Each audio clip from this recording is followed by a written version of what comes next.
and Michael Bay is a genius.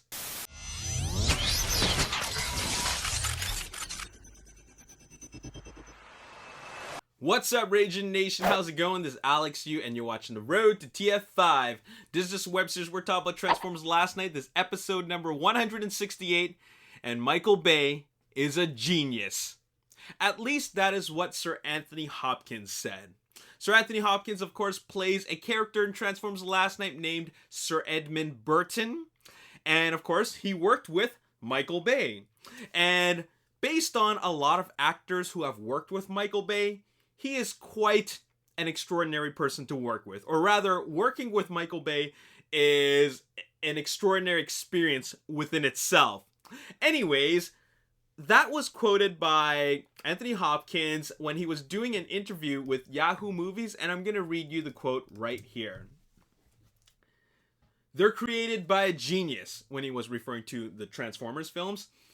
"I thought, this guy's a genius. He really is. He's the same ilk as Oliver Stone and Steven Spielberg and Martin Scorsese. Brilliance. Savants. Really, they are. He's a savant." Wow, those are some really big words from a really big actor. Now, I'm positive that a lot of critics will disagree, as well as a lot of really hardcore, loyal G1 fans, as they always have. But in some ways, Michael Bay is kind of a genius. I mean, he wouldn't be here, still working on a 5th Transformers film, had Paramount not trusted him. Paramount Pictures. I mean, they keep on bringing him back, and the franchise alone has made $3.7 billion worldwide, and it rose the stock of Hasbro since the first Transformers film, when Hasbro was kind of going down as a company, like just not doing really well, but seems to be working wonders for a lot of companies, not just Paramount, not just Hasbro, but also car companies. So yeah, in some ways he's kind of a genius, but I think we should kind of take a moment to explain Sir Anthony Hopkins' words. First of all, Sir Anthony Hopkins, he's an actor in the most traditional sense. I mean, he's a true professional.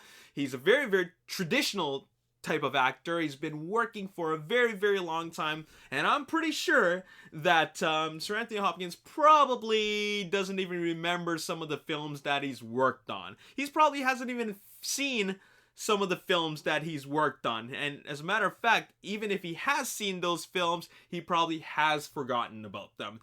He is pretty old, and that's what old age does to you. And I'm just gonna go ahead and be as bold to say this, but I think that Sir Anthony Hopkins has not actually seen a Michael Bay film before. I don't think he's seen any of the Transformers film, and throwing him into this world is kind of a overwhelming experience for him. So I think that's why Sir Anthony Hopkins would actually say that about Michael Bay.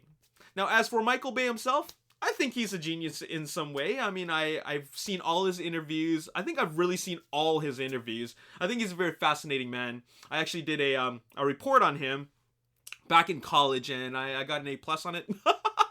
But anyways, I seen almost all his behind-the-scenes videos, like behind-the-scenes footage of how he works, and he's just a really intense individual, and he does things very, very differently from a lot of other directors. This is coming from somebody who is very, very interested in film, of course. But anyways, I thought that I should take a moment in this episode to give you my top 10 reasons as to why I think Michael Bay is a genius as a director for the Transformers films. So this is kind of like this is a top 10 list. So let's just get right into it. Okay. There's really no way to rank these things, so I'm just going to give you them in a very random order. We're going to start with number 10, and that is Michael Bay is a tech nerd. And with Michael Bay being a tech nerd, he wants to have all the latest gadgets in his film, all the latest camera equipment in his film. He's always the first one to use a brand new type of camera system. That's not entirely true, but he's still somebody who wants to use the most state-of-the-art equipment, from cameras to even sound. I think he is the one that actually brought or rather had his first film using the Dolby Atmos 7.1 setup. So that's something that is a pretty big deal. So he's always the first one who wants to use all the latest camera, the filmmaking technology, and I think that in itself makes him a genius. Number 9, work ethic.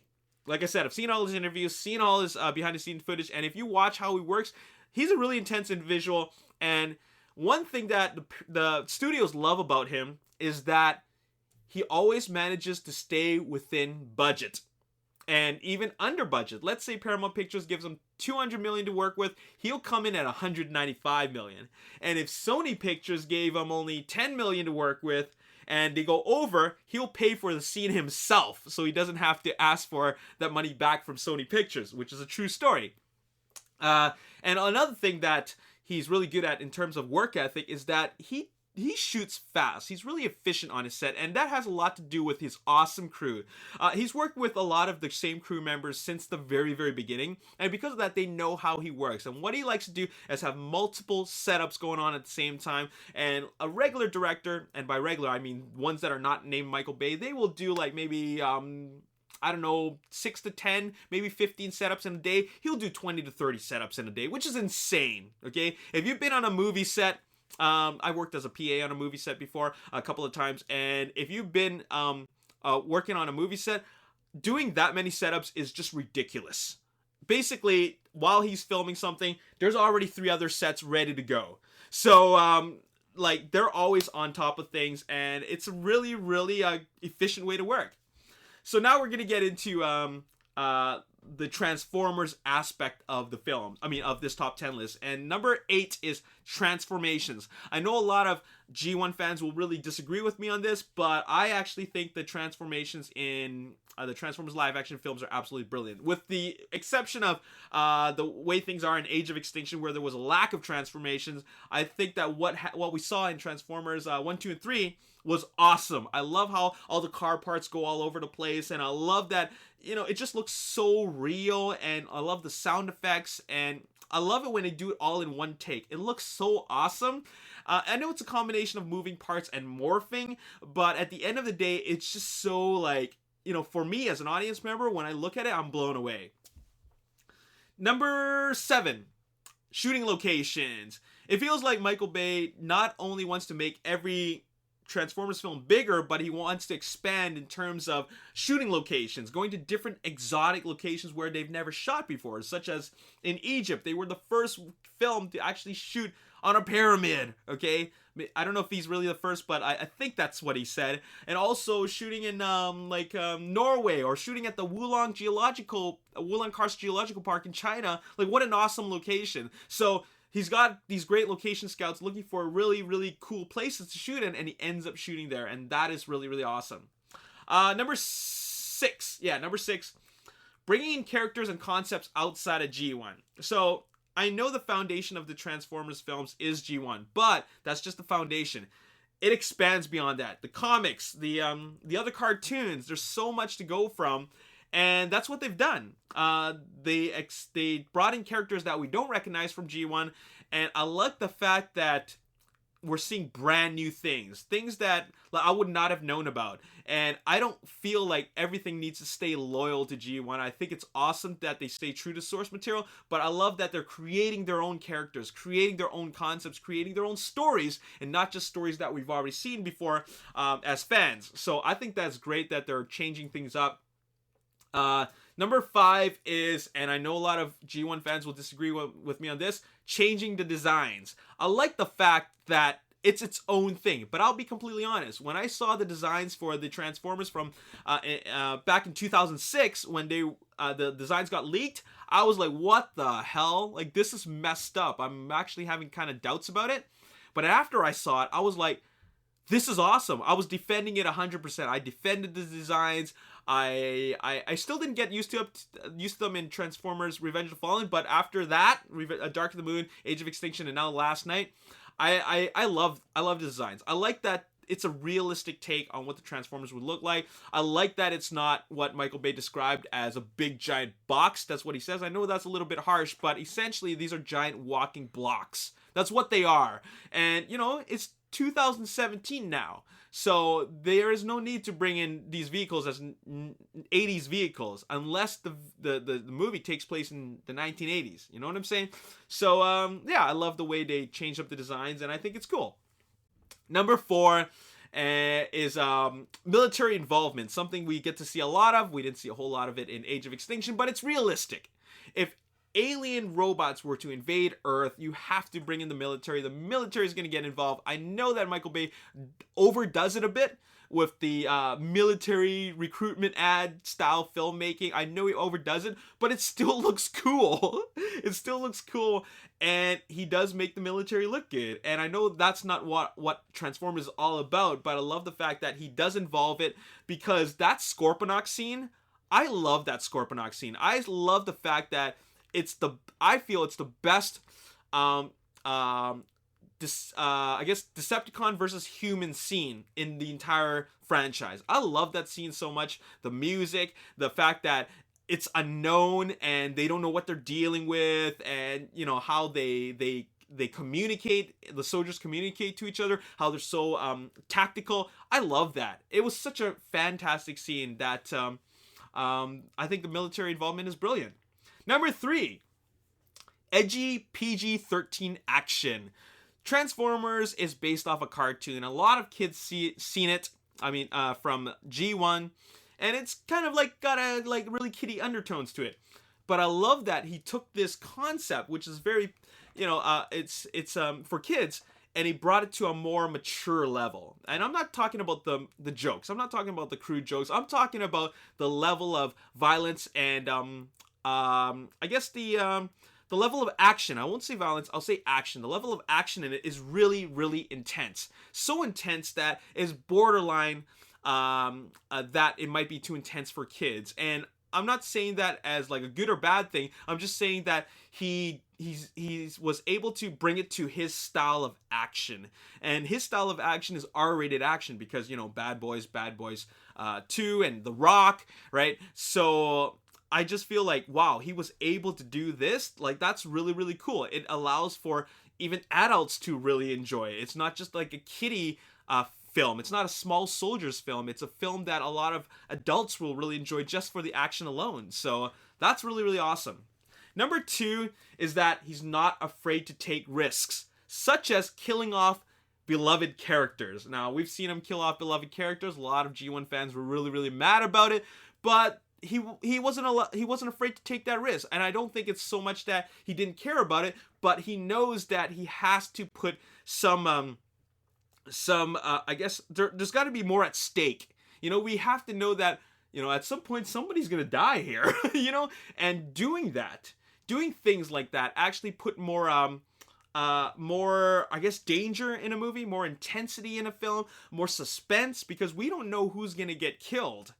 So, you know, that's something that he isn't afraid to do. He's willing to take risks. Sure, nobody died in Age of Extinction, but we still ended up getting some, I would say, risky moves in the film. I think that a lot of things that he does are really, really risky moves, and it makes the studios think like, oh my god, this is kind of crazy. He's doing something crazy, but I think we should trust him. Because each film brings in $1 billion. Anyways, the last thing, and this is well deserved. This is number 1. This is well deserved. It's photorealistic Transformers, essentially bringing the Transformers to life. When I saw Transformers back in 2007, I sat in the middle of the theater. I'm talking about the middle seat in the middle row, and the screen was so huge, and I saw Optimus Prime come to life, and I just had goosebumps all over. I had these chills, and I just felt like, wow, like this is. Like, I feel like a kid again. I was looking at this as if it was the coolest thing on the earth. And it's because it looked so real. It wasn't some cheap CG they didn't put a whole lot of time into that takes us away from the movie. It put me right back into the movie. And even though you know they're CG, you've forgotten about that. You have just witnessed what it's like to see Transformers in real life, and that is freaking brilliant. So the Transformers themselves, like, they're incredible, they're brilliant, and for what Michael Bay decided that determined what he wanted for the film is a genius, is pure genius within itself. So, wow. Anyways, that's my top 10 list for you guys for why I believe Michael Bay is a genius for the Transformers films as a director. And that's why I would agree with Sir Anthony Hopkins. And I was trying to understand why he would say such a thing like that. But when you look at the bigger picture, he has done a lot of great things for the franchise. All right?